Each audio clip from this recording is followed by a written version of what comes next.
ഇതിപ്പോൾ ഹോസ്പിറ്റലിൽ അഡ്മിറ്റാണ്. 4 പേര് ഡെത്തായിട്ടാണ് മനസ്സിലായിട്ടുള്ളത്. കൂടുതൽ അന്വേഷണം നടന്നിരുന്നേ ഉള്ളൂ. പോലീസ് എത്രയും പെട്ടെന്ന് എഫ്ഐആർ രജിസ്റ്റർ ആയിട്ട് അന്വേഷണം ഇൻക്വസ്റ്റൊക്കെ പൂർത്തിയാക്കും. ഈ പരിക്കേറ്റവരുടെ അവസ്ഥ എന്താണ്? ഗുരുതരമായ പരിക്കുണ്ടോ അതോ നിസ്സാര പരിക്കുണ്ടോ? അത് കുറച്ചുപേർക്ക് ഗുരുതരമായിട്ടുള്ള പരിക്കുണ്ട്. ബാക്കിയുള്ളവരുടെ കണ്ടീഷൻ ഇപ്പോൾ ഓൺഗോയിങ് ആണ്. എങ്ങനെ ഗതാഗത നിയന്ത്രണം അടക്കമുള്ള കാര്യങ്ങൾ വേണ്ടി വരുമല്ലോ. പെട്ടെന്ന് കേസ് രജിസ്റ്റർ ചെയ്ത് അന്വേഷണം ആരംഭിച്ചിട്ടുണ്ട്. കൂടുതൽ നടപടികൾ കിടക്കുന്നേ ഉള്ളൂ. ഇൻവെസ്റ്റിഗേഷനിൽ കൂടുതൽ കാര്യങ്ങൾ പറയാം.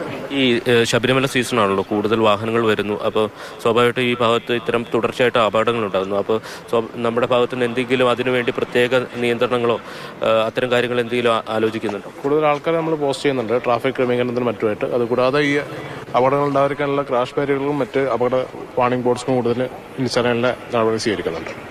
ഈ അപകടത്തിന് കാരണം എന്താണ്? പ്രൈമറി ആയിട്ട് ബ്രേക്കിന്റെ പ്രശ്നമാണെന്ന് മനസ്സിലാക്കില്ല. പക്ഷെ നമുക്ക് അന്വേഷണത്തിന് മാത്രമേ കൂടുതൽ വിശദമായിട്ട് പറയാൻ പറ്റുള്ളൂ. ഇടുക്കി SP TK വിഷ്ണു പ്രദീപാണ് നമ്മളോട് പ്രതികരിച്ചത്. അദ്ദേഹം ഈ സംഭവ സ്ഥലത്തേക്ക് എത്തിയിട്ടുണ്ട്.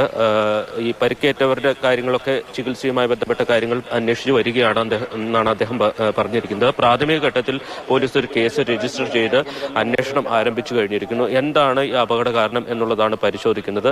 ഡ്രൈവർ പറയുന്നത് അനുസരിച്ച് ബ്രേക്ക് നഷ്ടപ്പെട്ടു എന്നുള്ളതാണ്.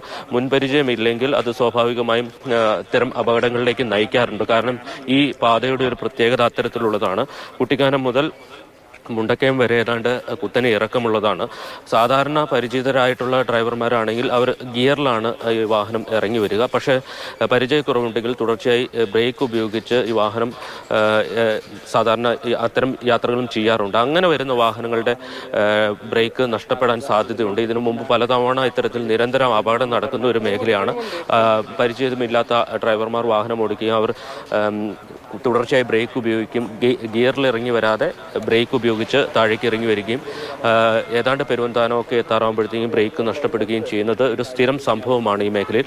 അത് തന്നെയാണോ ഇവിടെ സംഭവിച്ചത് എന്നുള്ളതാണ് പരിശോധിക്കേണ്ടത്. ഈ KSRTC ഡ്രൈവർക്ക് ഇതുവഴിയുള്ള പാതകൾ അല്ലെങ്കിൽ മലയോര മേഖലയിലേക്ക് വാഹനം ഓടിച്ച് പരിചയമുള്ള ആളാണോ എന്നതടക്കമുള്ള കാര്യങ്ങൾ ഒരുപക്ഷെ ഈ അപകടം നടക്കുന്നതിലേക്ക് നയിച്ചേക്കാം എന്നുള്ളതാണ് മനസ്സിലാക്കുന്നത്. എന്തായാലും ഈ വാഹനം ഈ ഇറങ്ങി വന്ന് ഏതാണ്ട് ഈ ഭാഗത്തേക്ക് ഒന്നാം നമുക്ക് കാണാൻ കഴിയും. അവിടെ ഒരു വളവാണ്. ആ വളവ് തിരിഞ്ഞ ഘട്ടത്തിൽ തന്നെ വാഹനത്തിന്റെ നിയന്ത്രണം നഷ്ടപ്പെട്ടിട്ടുണ്ട്. വാഹനം ആദ്യം ഈ ക്രാഷ് ബാരിയറിലേക്ക് വന്ന് ഇടിക്കുന്നത് ഏതാണ്ട് ഈ ഭാഗത്താണ്. അതായത് ആ വളവ് തിരിഞ്ഞപ്പോൾ തന്നെ ഈ വാഹനത്തിന്റെ നിയന്ത്രണം നഷ്ടപ്പെട്ടു. അതിനുശേഷം ഒരുപക്ഷെ തിരിക്കാൻ ശ്രമിച്ചിട്ടുണ്ടാകാം. ഈ ഭാഗത്താണ് ആ വാഹനം ആദ്യം വന്ന് ഇടിക്കുന്നത്. നമുക്ക് ആ ബസ്സിന്റെ കളർ ഈ ഭാഗത്ത് കാണാൻ കഴിയും. അതിനുശേഷം ബസ് താഴേക്ക് പതിച്ചിരിക്കുന്നത് ഏതാണ്ട് 30 മീറ്ററിലധികം മുന്നോട്ട് ഈ ക്രാഷ് ബാരിയറിലൂടെ തന്നെ ഇടിച്ച് നീങ്ങി മുന്നോട്ട് ചെന്ന് ഫ്രണ്ട് വശം ആ ക്രാഷ് ബാരിയറിന്റെ മേളിലൂടെ മുകളിലേക്ക് കയറി മുൻവശം കുത്തിയാണ് വീണത്. അതിനുശേഷം അതിന്റെ പിൻവശം താഴേക്ക് പതിക്കുകയാണ് ഉണ്ടായത്. ഇതിന്റെ താഴത്ത് വലിയ ആഴമാണ്. നമുക്ക് ദൃശ്യങ്ങളിൽ നോക്കിയാൽ കാണാൻ കഴിയും. ഇതൊരു റബ്ബർ തോട്ടമാണ്. റബ്ബർ തോട്ടമാണെങ്കിലും അത് കുത്തനെ ഇറക്കമുള്ള ഒരു ഭാഗമാണ്. തട്ടായി കിടക്കുന്ന ഒരു സ്ഥലമാണ്. ഈ റോഡിന്റെ, അതായത് കുട്ടിക്കാനം മുതൽ ഏതാണ്ട് പെരുവന്താനം വരെയുള്ള ഭാഗത്ത് ഒരു വശം ഇതേപോലെ തന്നെയാണെന്ന് പറയേണ്ടി വരും.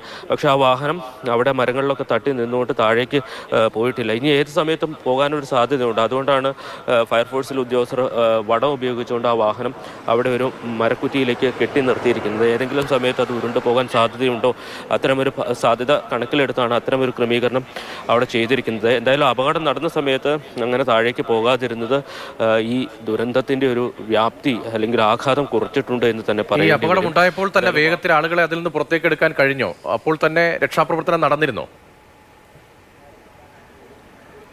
ആദ്യഘട്ടത്തിൽ പരിക്ക് നിസ്സാര പരിക്കുള്ള ആളുകളൊക്കെ വളരെ പെട്ടെന്ന് തന്നെ മേളിലേക്ക് കയറി വന്നു. അതുകൊണ്ട് തന്നെ ഈ അപകടത്തിന് ഇത്രത്തോളം വ്യാപ്തി ഉണ്ടെന്ന് നമ്മൾ ആദ്യഘട്ടത്തിൽ കരുതിയിരുന്നില്ല. കാരണം അന്ന് ആ സമയത്ത് ഈ വാഹനത്തിൽ നിന്ന് പുറത്തു വന്ന ആളുകളുടെയൊക്കെ പ്രതികരണം നമുക്ക് ലഭ്യമായതാണ്. ആ സമയത്ത് ഈ കുറച്ച് ആളുകൾക്ക് പരിക്കുണ്ട്, അവർക്ക് നിസ്സാര പരിക്കുകളുള്ളൂ, അവരെ കൂടി പുറത്തേക്ക് എടുക്കണം എന്നൊക്കെ ഈ ബസ്സിലുണ്ടായിരുന്നവർ പറഞ്ഞിരുന്നു.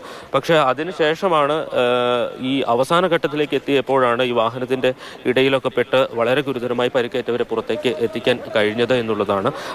ആ സമയത്താണ് ഈ അവസാനം എടുത്തവരുടെ മരണമാണ് ഇപ്പോൾ സംഭവിച്ചിരിക്കുന്നത്. ഈ വാഹനം മുൻവശം കുത്തി 20 അടി താഴ്ച മാത്രമാണ് ഇവിടെ ഉള്ളത്. സാധാരണ ഈ ഒരു അപകടം ഉണ്ടാകുമ്പോൾ ഇത്ര താഴേക്ക് അപകടം നടന്ന ഇടത്തു നിന്നുള്ള വിവരങ്ങൾ നൽകിക്കൊണ്ടിരിക്കുന്നത്